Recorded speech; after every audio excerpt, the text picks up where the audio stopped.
Há 2 anos, Putin apresentou um protótipo da moeda dos BRICS em uma cúpula do BRICS.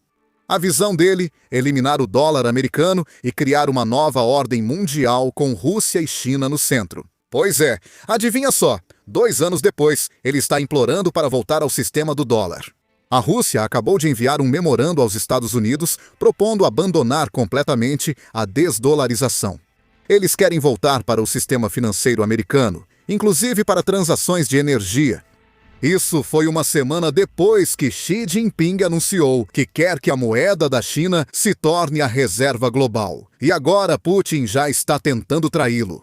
O homem que queria destruir o dólar agora está rastejando de volta para ele. Aqui estão todos os detalhes de onde isso está vindo. Um memorando que o Kremlin escreveu este ano como parte das negociações para acabar com a guerra na Ucrânia em termos favoráveis à Rússia. O memorando descreve 7 áreas onde Moscou quer a ajuda dos americanos. Deixe-me explicar todas elas. Primeiro, contratos de aviação de longo prazo para modernizar a frota de aeronaves decadente da Rússia. Segundo, joint ventures em petróleo e GNL. Terceiro, condições preferenciais para que empresas americanas retornem ao mercado russo. Quarto, cooperação em energia nuclear, incluindo IA. Quinto, e esse é o principal, a Rússia voltará ao sistema do dólar americano, inclusive para transações de energia russas. Sexto, cooperação em matérias-primas, incluindo lítio, cobre, níquel e platina. Sétimo, trabalhar juntos com combustíveis fósseis como alternativa à ideologia favorável ao clima. Agora, é importante entender que essas não são exigências americanas. Isso é o que a Rússia está oferecendo. O Kremlin escreveu essa lista em um memorando. E eles estão dizendo aos Estados Unidos o que estão dispostos a abrir mão ou aceitar. Isso te diz tudo o que você precisa saber sobre o quão desesperado Putin está ficando. E o momento não poderia ser pior para Pequim. No início deste mês, em 1º de fevereiro, Xi Jinping fez um discurso declarando que quer que a moeda da China, o renminbi, se torne a moeda de reserva global. Esse tem sido o objetivo da China há anos. Mas, pela primeira vez, Xi Jinping admitiu publicamente que quer substituir o dólar pelo yuan.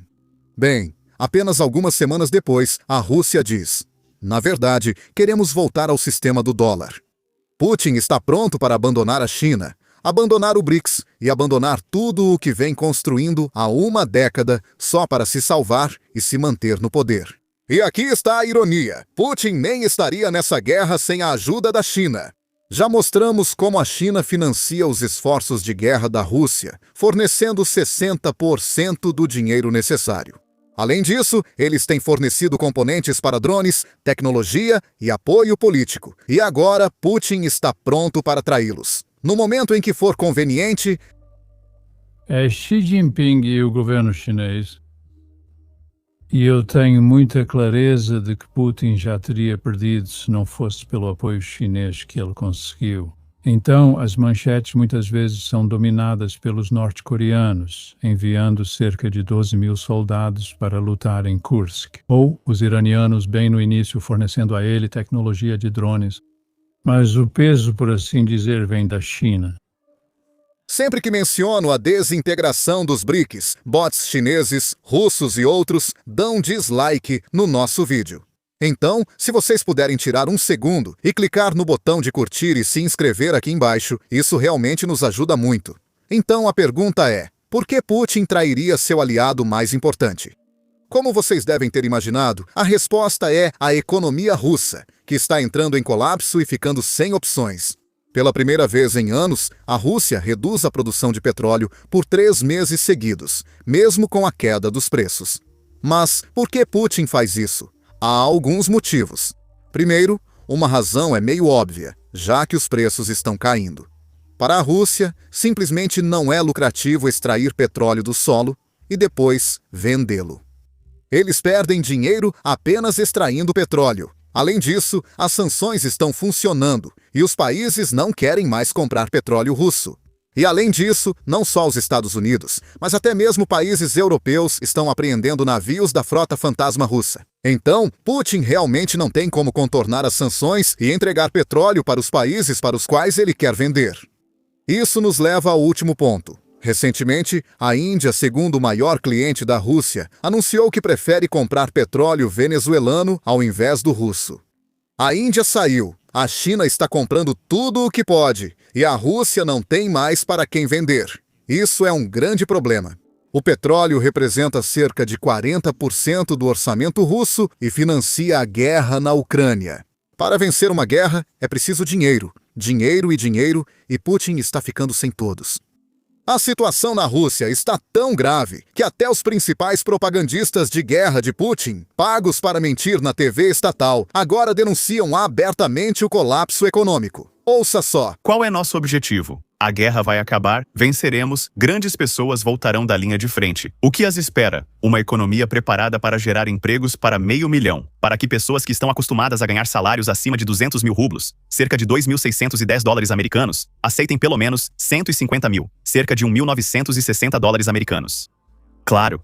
Alguém pode me mostrar onde existem esses salários? Moscou apresentou números impressionantes, mas mesmo na minha cidade favorita, apesar dos esforços do governo de Moscou, você anda por aí e vê que restaurantes estão fechando, lojas estão fechando. Por quê? Muitas pessoas têm problemas financeiros. Há blocos vazios de novos prédios pelo país, pois poucos podem comprá-los ou pagá-los. E qual é o objetivo do Banco Central? Ah, sim.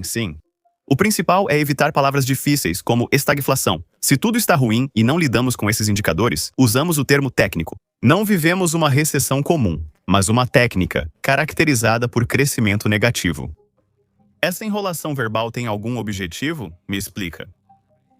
Quando até a mídia estatal admite problemas, é sinal de que a crise ficou impossível de esconder.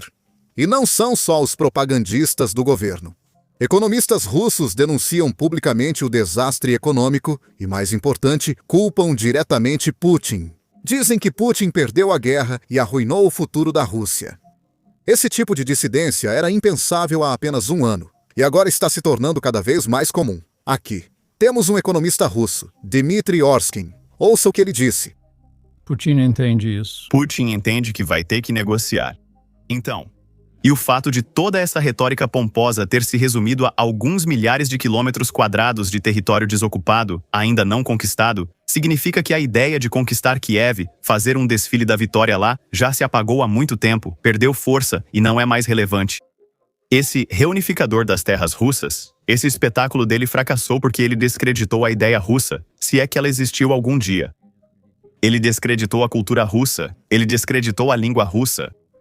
Ele quebrou tudo que podia. A única questão é que os próprios cidadãos russos ainda não perceberam isso e não querem perceber, porque admitir esse fracasso significaria que eles são fracassados. Eles acham mais agradável pensar em si mesmos como vencedores, se levantando de joelhos e coisas do tipo. E adivinha? Os problemas econômicos já surgem nas linhas de frente. Pela primeira vez desde que essa guerra começou, a Rússia está realmente perdendo mais soldados do que está recrutando. E não estou falando apenas de baixas significando mortos e feridos. Estou falando de mortes. As mortes de russos agora são maiores a cada mês do que o número de novos recrutas para o exército de Putin. Por quê? Bem, porque Putin simplesmente não tem mais dinheiro para grandes bônus.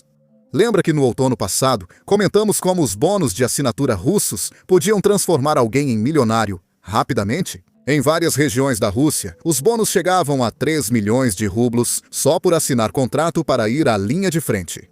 Para muitos russos sem oportunidades econômicas, isso era um sonho. Mesmo com o risco de morte, pelo menos os familiares ficariam amparados.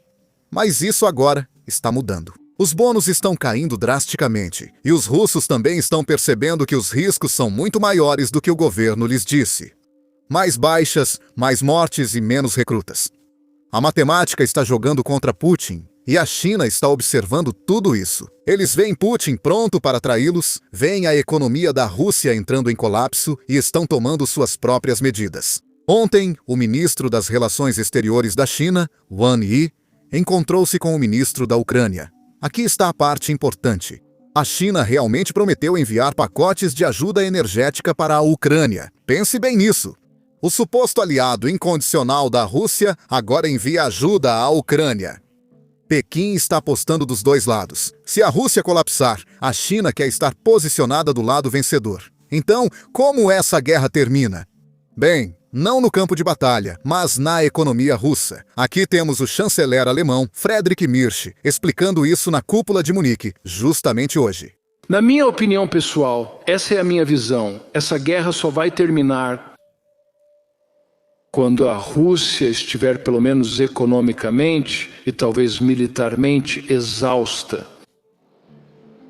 Estamos nos aproximando desse momento, mas ainda não chegamos lá. Estamos nos aproximando desse momento. E eu disse isso no meu discurso, que fizemos muito para alcançar isso, mas ainda não chegamos lá. A Rússia precisa desistir dessa guerra terrível contra a Ucrânia e nós temos que fazer de tudo. O que é necessário para levá-los ao ponto em que não vejam mais vantagens em continuar essa guerra terrível? Ainda não chegamos lá, mas veja, essa guerra já está durando mais do que a Segunda Guerra Mundial. É terrível. A Rússia tem em suas mãos o poder de parar isso, mas nós também temos esse poder em nossas mãos. E isso é a América, a Europa e a Ucrânia juntas, para levá-los a esse ponto. A guerra só termina com um colapso econômico. Putin não precisa perder no fronte, apenas ficar sem dinheiro. Putin já perdeu 1,2 milhão de russos em baixas, mas ele não vai parar porque não se importa com vidas russas.